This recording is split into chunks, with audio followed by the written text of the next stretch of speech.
And what kind of black man calls another black man you are racist unless you subconsciously believe that you are? Make a whole diss track dissing a guy about his being biracial when you're married to a biracial woman. And not only that too, but if you think of phenotype too, Drake has more phenotype features of African American versus Whitney. Whitney doesn't have.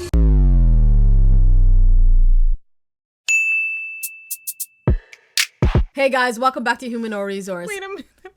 First of all, guys, you guys are still calling it a rap battle or a beef, whatever. It's not looking like that anymore. We're hearing witness statements. We're hearing evidence. The DA is going to show up soon. Cease and desist letters will be sent. Guys, this is looking messier and messier by the minute. I won't be surprised if feds be knocking on doors soon.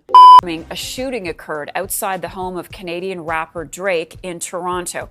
This happening overnight in the wake of an escalating beef between Drake and hip-hop star Kendrick Lamar. This is the scene outside of Drake's home in the city's Bridle Path neighborhood. First of all, let's acknowledge Drake and Kendrick Lamar, who they are as individuals. Kendrick Lamar comes from a two-parent household. They say his dad was a former gang member, but not getting into it. He born in Compton, California. We all know Compton, California. Everybody's trying to make it out there, which is why we understand Kendrick Lamar when he's rapping about things, rapping his truth. He's rapping from experience. Of course. A lot of people are giving him credit for that. Whereas for Drake Aubrey Graham, we all know he's biracial. His mom is white. His dad is black. He comes from Toronto, Ontario. So he's Canadian. We're Canadian. We know a lot about the Canadian culture. Yes, we do. Now he was raised in a single parent household with his mom raised him, and she was a teacher and also a florist. Working class family. Yeah. Middle class. Suburbia, I would really say, okay? Played minor hockey. Ate some beaver tails. Yeah, so we can tell you this right now. If he's going to be rapping about something, he's going to be rapping about his experiences, okay? So the good life? So the good life, getting some money, getting them girls, you know, a lot of the things people can relate with. And with that, I always say this. He has a huge following of brown and Arab people,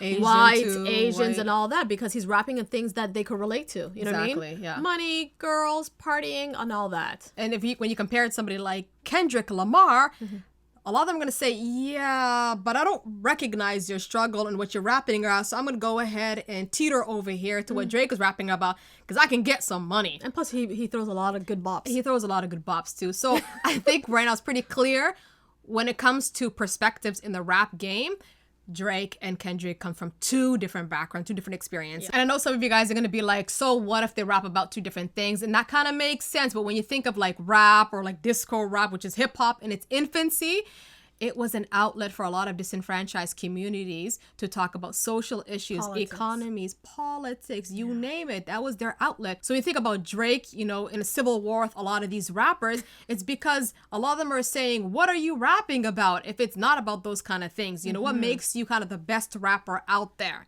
Yeah, what makes you legit? And this is not a dig on Drake, but you have to acknowledge that he definitely needed mentors or collaboration in order to cement himself in the industry. Especially at the beginning. Yeah. Talent is another thing because it has been said so many times that he have used other people's creativity, other artists in order to boost himself in the industry. Like other fellow Canadian musicians and artists. The Weeknd. And there's probably more. Well, let's get into the colorism. Now, obviously, we're going to dial it back to the current beef between Kendrick Lamar and Drake. And with everything that they don't have in common, the one thing that they clearly have in common is colorism. And you notice this in the song Euphoria, which is a response to Drake's diss track to Kendrick Lamar called Push Up, in which he says, it's always been about love and hate. Now, let me say I'm the biggest hater. I hate the way that you walk, the way that you talk. I hate the way that you dress. I hate the way that you sneak diss. If I catch a flight, it's gonna be direct. We hate the B-U-F because they confuse themselves with real women. And notice I said we. It's not me. I'm what the culture feeling. How many more fairy tale stories about your life till we had enough? How many more black features till you finally feel that you're black enough? Wow, okay. How many more black features till you finally feel that you're black enough?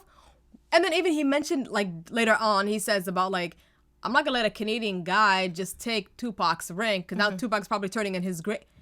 He's basically saying, like, Drake, you're not black. Yeah, or you're cosplaying black. Yeah, and it's funny because nobody talks about J. Cole, right? No. Right, they don't have the same response towards J. Cole. At all. But I'm telling you right now, guys, that's the difference between being an American biracial versus a Canadian biracial. There's a huge difference between the two. And you know, with Drake's, especially Drake's case, right? His father was absent, right? So he couldn't really emphasize in the whole African American side. Now, if you think about it, Drake kind of subconsciously alluded who is he more proximity to, right? In the case of like Rick Ross and Drake's beef, you know how Rick Ross always calls him white boy, white boy. Drake called him back, you're a racist.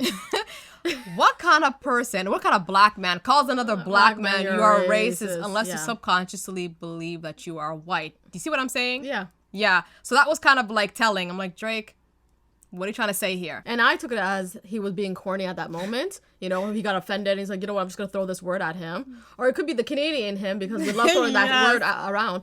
But yeah, probably he's being subconsciously affected by this. But I don't know. That's crazy. Yeah. So Drake retaliates with a diss track called Family Matters, where he points out the hypocrisy with Kendrick Lamar, pointing out the colorism in his lyrics, and also talks about his family.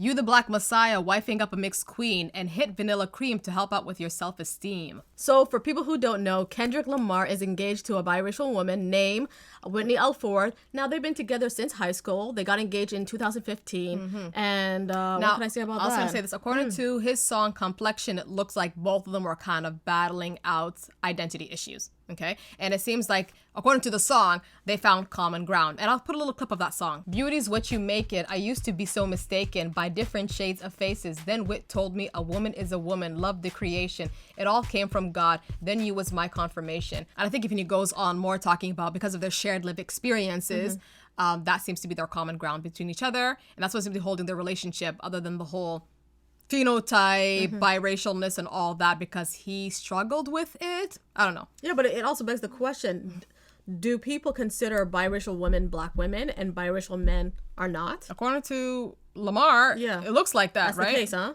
Because how do you make a whole diss track dissing a guy about his being biracial when you're married to a biracial woman? And not only that too, but if you think of phenotype too, Drake has more phenotype features of African American versus Whitney. Whitney doesn't have those phenotypes. Yeah. Okay. She just seems like a person of color. And you know what? I didn't want to mention this before, but I'm going to say it. It's kind of giving me Childish Gambino, or should I say Donald Glover, right? Remember the Breakfast Club? And I was like, honestly, I don't think I could marry like a white woman. Like, maybe, Why but is I don't that? think so. Because I need someone just like me. Like, So you don't care about love, you know? no, I mean, if I attraction? love her and like it's like, then I'm like, man, she's the one. I found it. But like in general, I need somebody to see the world. The way I need to come home and be like, yo, like, you need somebody- because a white woman in general is not gonna see that. And in the end, he did marry a half Chinese, half white woman. So biracial woman. A biracial woman also. I don't understand why certain people do this, you know, talk so highly about the community, talk highly about the cause, build all this credit and appreciation and whatnot, and then at the end of the day, turn around and marry members from another group. Which, that's not a problem, to be honest with you. Like, you can marry whoever you want to marry, love who you want to marry. However, the problem is when you talk negative about those other groups, or when you talk negative about the women and the men from your community. It's like, why are you doing that? Keep the Exactly. peace, or maybe keep the demons in Or your head. keep the demons in your head. And the thing is, especially when it comes to celebrities, right? Like artists like, you know, Chris Brown, Trey Songz, Neo. You want the women in your community to fund your lifestyle.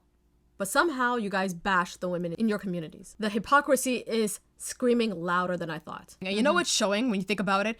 How Kendrick could be resenting Drake. Now, let me explain. Let me take it all the way back to the song Complexion, right? Yeah. How it was referring to, you know, how European beauty standard is more preferable. And in most cases, that includes light skin. Yeah. And it also, you know, how slavery back in the days, how the light-skinned people were kind of kept in the houses and how the black people were on the field. yeah. Now, if we tie that back to Drake and, you know, Kendrick's relationship and how he's biracial, but he looks light-skinned and how he quickly rose to fame with popularity. And sometimes he's even called the greatest rapper out there. That's But I don't questionable. think so whatsoever. That is kind of rubbing Kendrick off the wrong way. It's like, who are you to come ahead with all these accolades when you're just a preference? And we've seen that in history. Yeah. Okay, so you're not getting all this credit and validations from us, like The culture, black, the people. rapper, the culture. So we're going to do a part 2 on this where we're going to talk about the allegation. Basically, these two men are Me Tooing each other. We're going to talk about the broken home, a secret baby, and also who's a Geppetto in this game? I don't know. Did you say Geppetto? A Geppetto. Yeah, it's a lot. Oh my This God. whole I'm hearing some diss track and we'll call it battle was so disgusting. Let's be honest, we only know like less than 10% about these guys' lives. Yeah, and I That's see a it. lot of people defending them hard in the comment section. Realistic speaking, I like Kendrick Lamar more than Drake in terms of like music, but Let us know, guys, what you guys think about the colorism going on. We don't have to agree on everything, but we can definitely come to the table, okay? Yeah, and if you guys have any comments, put it down below. We'd love to see And it, at yeah. this point, you guys, bye now.